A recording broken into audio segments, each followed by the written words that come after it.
Manga One Piece Chapter 1013 masih melanjutkan kekacauan yang terjadi di lantai 2, yang dimana Usopp memperingatkan Nami agar mereka segera kabur dari tempat kejadian perkara, sebab ulti tidak akan langsung kalah begitu saja, dan ia pastinya bakal bangkit lagi setelah terkena serangan elemen petir tersebut.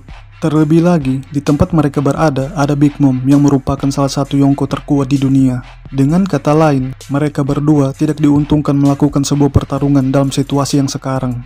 Nami yang mendengar wejangan berharga dari Usopp tidak mau ambil pusing dengan segala resiko yang akan ia terima nantinya, sebab Nami sudah dikuasai oleh hawa nafsu angkara murkanya untuk memberikan pelajaran kepada ulti yang menurutnya sudah kelewat batas.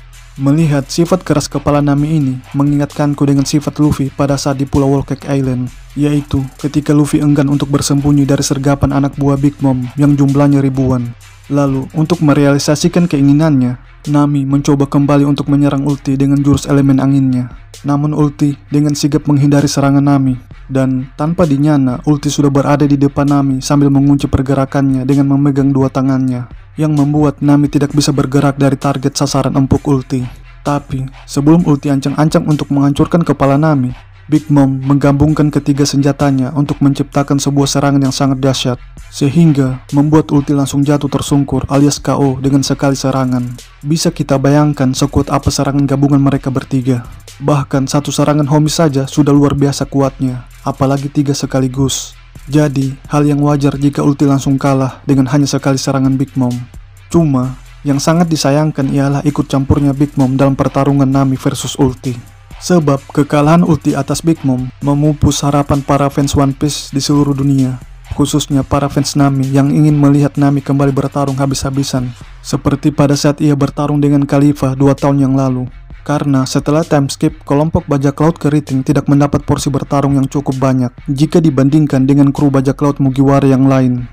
Akan tetapi, bagi saya pribadi, level kekuatan ulti masih terlalu jauh kastanya di atas Nami, terutama dari segi ketahanan fisik, yang mana ulti merupakan pengguna buah iblis Zoan purba yang dikenal memiliki keunggulan dalam hal regenerasi. Ditambah lagi kecepatan ulti yang di atas rata-rata, yang kerap kali membuat Nami kecolongan sampai-sampai membahayakan nyawanya sendiri. Dan seharusnya Nami berterima kasih kepada Big Mom, sebab secara tidak langsung ia ditolong oleh Big Mom. Pertanyaannya, mungkinkah Peg One dan ulti bakal bangkit lagi? Ya, kemungkinannya masih ada, itu pun tergantung dari sang pengarang. Setelah tumbangnya ulti, Usopp dan Nami memutuskan untuk pergi seraya membawa Otama yang lagi terluka. Tak jauh dari tempat tersebut, Zeus mendapati kenyataan yang sebenarnya, bahwa posisinya telah tergantikan oleh Holmes baru yang bernama Hera. Dan ternyata Hera bukanlah sebuah petir, melainkan sebuah awan sama dengan Zeus. Big Mom yang melihat Zeus di depan matanya tak sungkan-sungkan untuk mencampakkannya.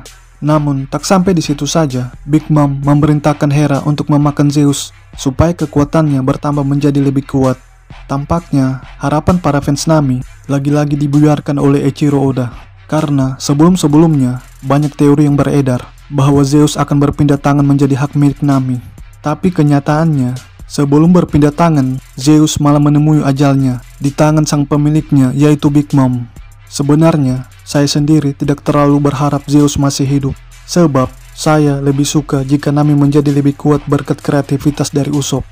Big Mom yang mengetahui Tama lebih memilih Usopp dan Nami daripada dirinya, langsung berbalik 180 derajat, yang tadinya baik bukan main menjadi jahat minta ampun, dengan alasan Otama mencampakkannya. Dan hal tersebut merupakan hal yang tidak disukai olehnya. Sebab pada umur 5 tahun Big Mom dicampakkan oleh orang tuanya dengan membuangnya di negeri Elbaf.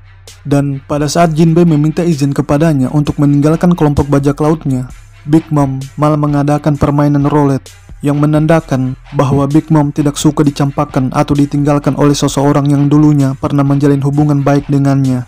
Tetapi sebelum sabetan pedang Napoleon mengenai mereka bertiga, Kid datang tepat waktu menahan serangan tersebut dengan tangan besi raksasanya, lalu menghujamkan wajah Big Mom ke lantai istana Kaido.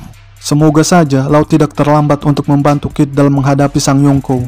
Karena jika terlambat beberapa menit saja, maka bersiap-siaplah melihat Kid akan terkapar dengan mata memutih.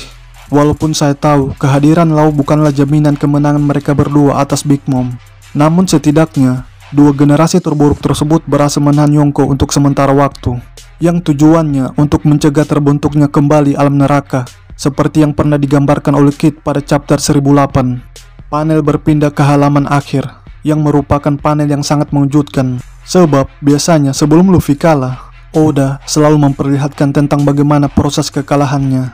Tetapi kali ini skenario-nya tidak seperti itu. Tercatat sudah 3 kali Luffy KO menghadapi Kaido.